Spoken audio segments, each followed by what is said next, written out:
TV18.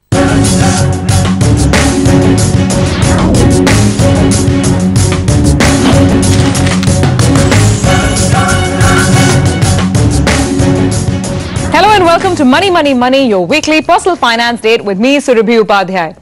Retirement. Yeah, we know no one wants to think about it, let alone get down to some tedious planning with respect to numbers for it. But hey guys, I say that there are only three things that are certain in the world: death, taxes, and growing old. You can't take away the third one. And remember that India is not really a country where we enjoy state-sponsored social security. So, since you are going to be pretty much on your own in your older years and you will need a decent amount of money to manage the kind of lifestyle that you have today, to live the life that you want, it is a good idea to get started quickly. The earlier the better, and that is exactly what we will focus on the show today. Talk about how much money you need to save up, what are the best ways of saving it up, and then how to make sure that it lives you or lives with you through your entire lifespan once you've actually hit the age of retirement. And joining me to answer these three very important questions is Feroze Azeez of Anand Rathi Private Wealth. Feroze, always a pleasure to have you in the studios. This one is something that we don't want to really think about, but the fact is that the numbers keep compounding and some of the formulas out there are pretty scary. I mean, I've seen estimates ranging from you should retire with 8 crores to 10 crores to 12 crores. So you're always wondering whether this is a little overblown or whether there is truth to these numbers. So let's get started. What is the first thing you tell your clients when they come to you to talk about retirement planning? Firstly, not too many people proactively come to talk about retirement planning. So that's a subject which requires an external catalyst to start thinking, like you're doing here, right? Viewers need to be pushed to think of it, point one. Point two, when they come to you, you would tell them that you have to be keeping inflation in mind. Inflation is a silent killer. So it has actually destroyed 98% of the value in the last 30 years. So if you needed 2 rupees, now you need 100 rupees, okay, or more, to buy the same commodity in the last 30 years. So inflation cannot be ignored for long-term goals. Third is, retirement will require a huge attention because there are nothing called retirement loans. You get an education loan, you get every loan, but there's nothing called retirement loan. Sure. So we make sure that the person is conscious about inflation, also is conscious about placing a lot of emphasis and his allocation of the disposable income into a retirement corpus. Okay, fair enough. So the question is, first of all, defining this corpus. How much do you actually need? Some of the simple formulas that one looks at simply go on adding the inflation factor to your expenses as of today. So if I were to add inflation and look at the same expenses, let's say 20-30 years down the line, then where would I be or how much would I need? How do you go about working the numbers? Correct. So one assumption, like you said, is if I have to retain my lifestyle, okay, and forget about lifestyle upgrades, which most humans actually upgrade their lifestyles. So let's assume that upgradation of lifestyle is aside. If I have an expense today of a 1 lakh rupee a month, so I'll have to first see how far away from retirement am I. So one variable is what is my current expense. Sure. The second variable is how far from retirement am I as an individual. The third is what is the rate of inflation you can envisage for the next 25 years, of course, or 20 years, depending on how long you have to work. So that's a very tough one, but you can definitely take a cue from the last 20 years history and derive at a stable number of 7 to 8% kind of an inflation number. Right. Of course, there could be in pockets of 25 years something like hyperinflation, or inflation can go lower as well. So three variables: how much do you spend today, how much time do you have, and what's the inflation rate. Okay. If you have these three variables clearly written down, a simple Excel sheet, Microsoft Excel sheet, can help you envisage or calculate what is the value you will need per annum to retain the same lifestyle. So, ladies and gentlemen, I did what Feroze is asking us to do right now. I went into that simple calculator and here's the example. Let's pull up the numbers for our viewers as well. Now, assume that your monthly expense today is 1 lakh rupees, which is not unthinkable. I mean, in a city like Mumbai and Delhi with rent and all the other expenses involved. That means today, annually, your expenditure is about 12 lakhs. Now, Feroze, as you said, take at least 7 to 8% inflation. So I assumed 8% inflation, and you let that compound. The annual expense that today is 12 lakhs. In 25 years of time, by the time, let's say a 35-year-old touches 60, that annual expense is going to be 82 lakhs. That itself kind of blew away my mind. And then if I do a simple multiplication, let's say I'm 60, my annual expense is 82 lakhs multiplied by 20, assuming that I'm going to live till 80, 16 crores. I mean, tell me there's something wrong with the maths. Tell me this is not the kind of money that we need, or does it sound correct to you? No, it is correct. You will get to 82 lakh of a requirement in the next 25 years.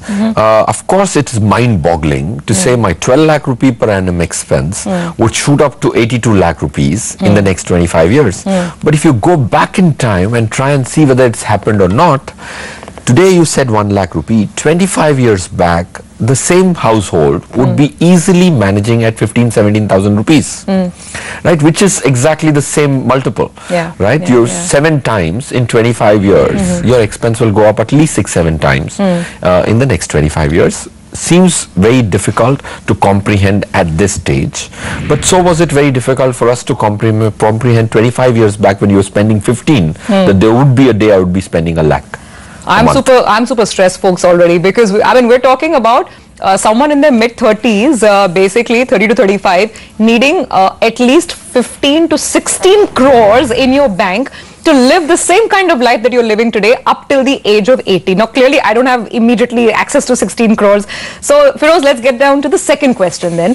How do you start investing for retirement? While all of us have scattered mutual funds and we're doing ELSS and, there's some saving, some long-term, some medium-term, short-term, dedicated retirement planning and retirement savings, how do we even begin?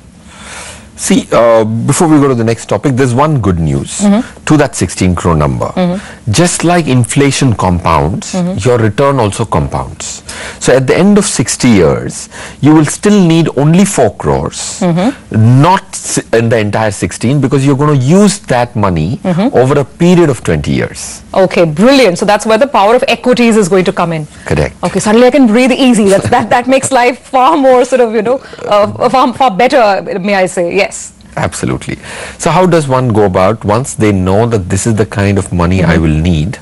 Then you will have to work backwards and say, what is the monthly investment I will need to do? Unless your investments are going to grow greater than 8%, you will need the entire corpus accumulated from your salaries. See, if your inflation is 8 and your growth rate of your retirement corpus is 8, then you will have to put all the 4 crores from your own salary. Unless your portfolio is compounding at 13-14%, then your portfolio is overtaking inflation and making a burden lesser on my actual income, which is coming from daily life today. Okay, so basically the sense that I get is that in order to secure yourself, there's definitely a big equity chunk that needs to come in. The question is, how do you do this? We're going to take a break, and now this conversation gets very, very interesting because we are going to talk about retirement plans. You have heard a lot about them. You've seen the advertisements. Should you be looking at retirement plans, or are your plain vanilla mutual funds just good enough to do the job for you? The debate continues on the other side.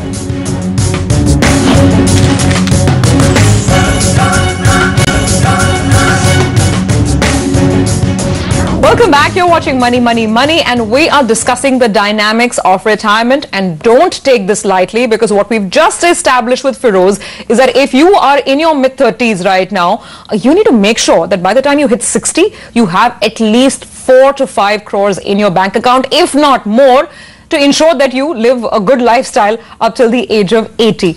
So, Feroze, it is a tall order, but there are products in the market. Before we talk about mutual funds, I also want to sort of understand the concept of retirement plans, because you see the glossy ads all around, and then you wonder, oh, okay, I've not invested. Am I missing out on something? Am I doing something wrong? Just your thoughts to some of these products, and whether in addition to the EPFO, in addition to the NPS, whether this is also something that should be in my basket. See, it should be in your basket from understanding perspective. Okay. Every product might have some merits. Now, whether the merits overweigh the demerits is the primary question. So, annuities and pension plans are either from the insurance fold or from something which is government backed, or can be something which is a mutual fund. So these are the broad categories in which I can plan my retirement. When it comes to insurance platforms, there are specific dedicated pension plans available with most insurers, which relative to the rest of them are at a lower cost. Setup costs are lower. Of course, from an ULIP pension plan, a normal insurance, pure insurance plan, which is focused not on retirement, will have a significantly more cost, almost twice as thrice. So pension plans are lower on cost. Pension or retirement? I mean, we're talking about the same product essentially. Absolutely. Right. Sorry, they are synonyms in the nomenclature. Retirement plans have a lower cost. Retirement plans are several, which can be categorized as two. One where I continuously fund it and then wait for a period and then it funds me back. Right. That's an annuity. That's an annuity which I accumulate the money and then wait for a period, and that starts reciprocating and gives me back an annuity in the future. So these are the deferred annuity retirement plans. These are called the deferred annuity retirement plans. The other is if I have already reached a stage of retirement and I've accumulated my corpus from elsewhere, and now I want some discipline and consistency in payouts, just like I used to get a salary, then you have an immediate annuity plan where I put the money and I expect from the subsequent month a specific predetermined pension which gets credited to my bank account. These are the two broad heads under which these products operate. Okay, fair enough. So now let's talk about the accumulation stage, because we're still talking about a working individual who is building that retirement corpus. And the question is, mutual fund or a dedicated retirement / pension product, or a mix of both? So now help us understand these retirement plans. Even if I talk about, let's say, a ULIP oriented plan which invests primarily in the equity market, what are the merits and demerits? What are the cost structures? What kind of return? How will I make at the end of 20-30 years? See, one is, of course, return, then comes risk, then comes taxation. These are the three prime important things to evaluate and have tick marks against all of them before you invest in any product for that matter. Return, pre-cost, is to make sure that you're comparing different product classes. Pre-cost is the best judgment of return. Okay, so that's pre-taxes or? Pre-tax, pre-cost. And pre-cost. Correct? Then comes those funds which invest in these categories also. You have equity investments and debt investments. So both the assets, financial assets, you can participate using a pension plan. Equity portfolios need to be compared with equity portfolios of mutual funds to do an apple-and-apple comparison. If I do that, and if I look at the top 5 insurers and top 5 mutual funds, the mutual fund companies have beaten the equity portion of the insurance companies by about 2.8%. 2.8% in terms of the return that they're generating? Per annum, 2.8%. That could be quite significant, because this is money that's going to compound for 20-25 years, and in every year, if mutual funds are generating 2.5 to 3% more than equivalent ULIPs, then that's a big gap, wouldn't you say? And this analysis is a very unbiased analysis. I take all the equity assets the top 5 fund houses manage, and all the equity assets top 5 insurers manage. So this is backdated sort of data testing that you've already done? For the last 10 years. Okay, wow. That's a long period, and 2.7% over 10-year periods is a very large compounded number, right? It almost becomes the equal to your corpus itself, which you begin with. So return, the retirement plans don't score. Risk, I would still give it to them because they are 10% lower risk than an equity counterpart on the mutual fund platform. Okay, and risk is also measurable. So you use something called standard deviation to measure risk.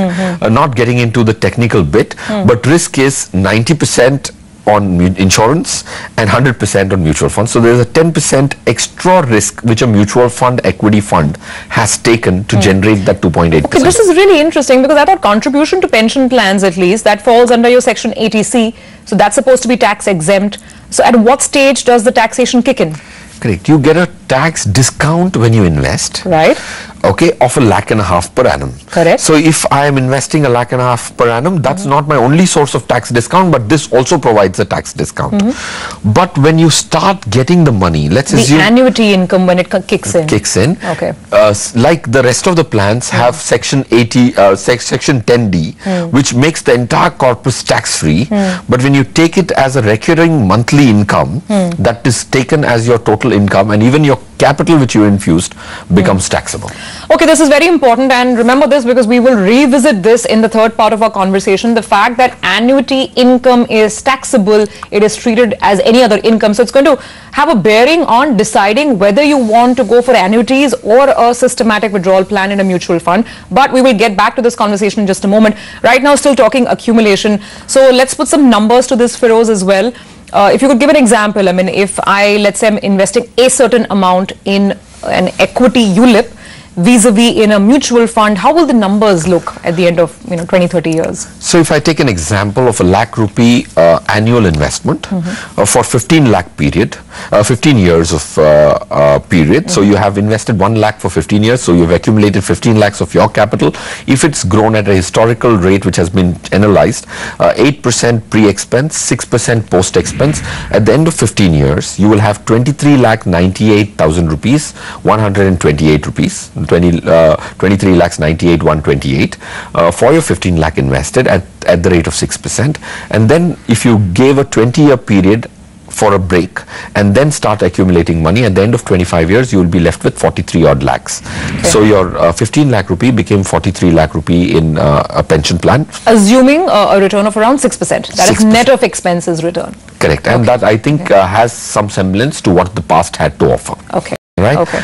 When you did a mutual fund past analysis, if I invested 1 lakh rupee for the first 15 years and then the corpus, and I checked the corpus out of curiosity at the end of 15 years, I would have had 51 lakhs, which supersedes the value of 25 lakh period, 25-year period on the insurance side. So you would have already made more on your mutual fund in the investing years itself than as opposed to the entire period in a ULIP. Yeah, very well actually articulated.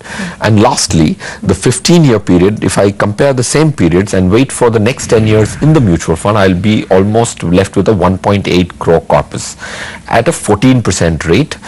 This 14% rate has been checked whether the last 20-25 years have had this on offer. I was just going to play devil's advocate. So basically what, I mean, to simplify this, what the math is throwing up as per Feroze is that if you're investing 1 lakh rupees every year, by the time you retire at 60, assuming a 6% return, net of expenses return on a ULIP, you will be somewhere, left with around 42-43 lakh rupees in hand when you're 60 years old, whereas you'd be left with 1.8 crore rupees in the case of a mutual fund, right? Okay. The 14% return, I mean, is that a little aggressive to assume near mid-teen returns on mutual funds, Feroze?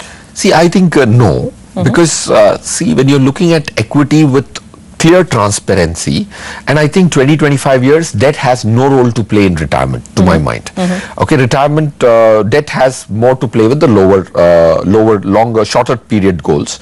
So longer period goals should be only equity. Equity, if our country is going to grow at 8%, if you add back inflation of 5-7%, 13-14% on the large indices over long periods is very much possible. Then you have professional management, then adding the 2-3% extra, which of course there's going to be long-term capital gains now, which needs to be factored in. So if I say 14%, then I actually mean more than 14%, 15 and a half. So 14, is it doable in the next 10-15 years? The answer is yes. Has it been more in the last 20 years? It has been more, but you can't extrapolate just the future. So you're taking something which is moderate, not those 17-18% returns which equities have actually delivered. I'm feeling so much better after this conversation, because I know that there is a possibility of at least creating the 2-3 crores of corpus. But let's get back to the figure. You said that a person who's in their 30s right now needs to retire at least with 4 to 5 crores in order to manage retirement lifestyle. So give us a mix now as we are rounding up this side of the conversation between, let's say, mutual funds, maybe an NPS, EPF, whatever money is already accumulating there, and I don't know if at all you want to throw in a pension plan. What is the ideal retirement mix that you would advise in terms of investment? So I would use mutual funds and NPS. Okay. If I am in the accumulating phase, NPS is a very good idea. Okay, and I think the flexibility is becoming higher as time progresses. So NPS good for accumulation phase. Why do you like the NPS, and why would you club it along with the mutual funds? So I love the NPS because it's the same fund manager at 100 the cost. Wow. And it's cumbersome, of course, but I think that 1%, 1.5% saving can actually act as equal to your corpus in the next 20 years. And let's not forget that you get the added 50,000 tax advantage while you're investing in the NPS as well, over and above ATC. Okay, Feroze, we're going to take a break. The clear takeaway from this conversation right now is that Feroze at least opts for a mix of NPS and mutual funds, along with the regular EPF, of course, when you're looking at building this retirement corpus. The question is, once you hit the age of 58 or 60 or whenever it is that you're choosing to retire, then how do you make sure that the money lasts your entire lifetime? We're back in a moment.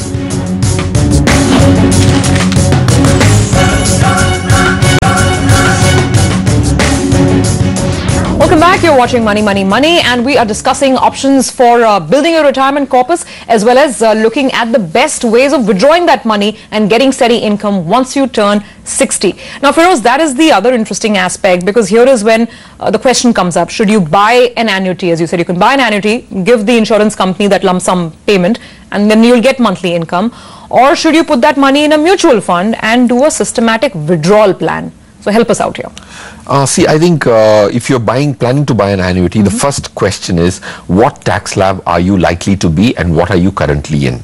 Okay, because annuity is a one-way street. You can't reverse the decision. So when I can get into a mutual fund, set up a SWP, 6 months later I can buy an annuity. But I can't do that vice versa, right? I can't buy an annuity and change. So point one I'm making is you have to be very clear when you're buying an annuity that you will be in the lowest tax bracket. Okay. If you're not, then annuity is certainly not even a choice, because in a systematic withdrawal plan, the taxation is only to the extent of the return on your capital. Sure. So if you've put a crore, for example, which is your retirement corpus, you are expected to make 7 lakhs to 8 lakhs a year in a debt fund. Right. So the tax is only on the 7-8 lakhs. Right. But if I put this crore on a pension fund and then take the corpus, the entire pension is taxable. The whole 1 crore that I'm putting in my pension corpus. When it comes back to me in parts, all of it is taxable. Yes, that's correct. Right. Yes. So it will not come back to me on a particular day, but it's coming in chunks. It is not just the differential between my capital and my payout, which is getting taxed, but the entire pension is being taxed. Sure. So if point one I'm trying to drive home is it's a one-way street. Right. So be very careful. Right. If you're in the lowest tax bracket and it's likely that you will remain there, then an annuity still brings in immense discipline.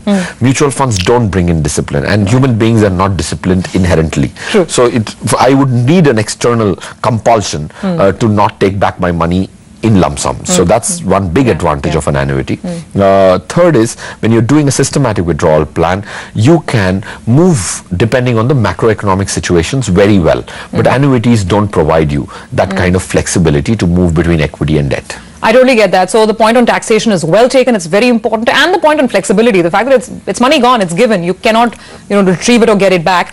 Now let's just talk about, once again, return and numbers. So if I'm going to park, whatever example you take, 1 crore, 2 crore, 3 crores, whatever, I'm parking my retirement corpus in an annuity plan, vis-a-vis in a mutual fund systematic withdrawal plan. What are the chances, or where are the chances of the money lasting me longer and ensuring it covers me through my life? If you're just going to buy yourself plain debt in mutual funds, then it will almost last you equal on a pre-tax basis. Okay. So what I would do is I'll take my annuity, break it into 2 parts. One is which will survive at least 7-8 years. So I'll break my retirement corpus into 2 portions. One, let's assume I have a crore. I will put 50 lakhs in equity, assuming that this 50 lakhs can take care of me for the next 6-7 years. Okay. So that this 50 lakhs, which has been kept aside as part 2, which will be after I finish my first corpus, is grown significantly more and last 10 years rather than 7 years.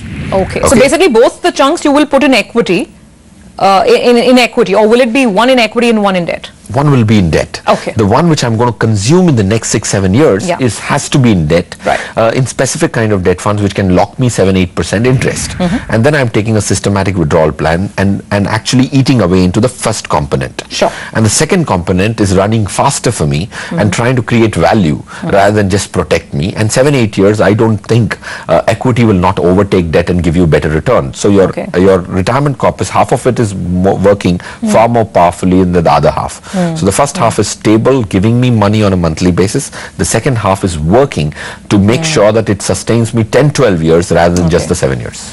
Very helpful advice, Feroze. Any final thoughts that you'd like to leave viewers with? Maybe, I mean, names, if there are retirees watching the show right now and if they want to follow the advice that you've given in terms of parking their retirement money in certain debt funds and equity funds, maybe some names and any final tips? See, I think it's important to summarize because we've spoken a lot. Yes. So keep inflation in mind.